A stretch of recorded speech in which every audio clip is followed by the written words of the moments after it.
few days after war broke out on October 7th, at Maagalim we soon realized there was another war on the home front.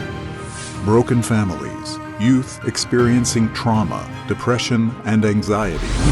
We shifted our focus, providing support to the youth of Maagalim, as well as the organization's alumni and their families who were injured or killed in the war. Even during shelling and missile alerts, social workers and therapists conducted over 1,500 home visits. The mentors of Maagalim did not give up on anyone.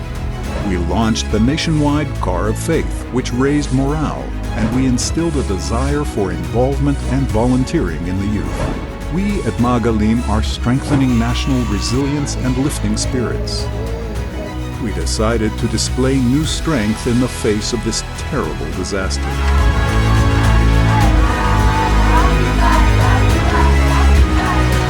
Am Yisrael Chai. The Jewish people live and are strong together. This is the spirit and this is the vision that we must bring to life. We will be strong. We will win them. We will do the best. Am Yisrael Chai. We found that Maagalim had a profound impact on the spirits of thousands of our alumni who became soldiers. They clearly say, thanks to Maagalim, we were able to defend the state of Israel. We still have a long way to go.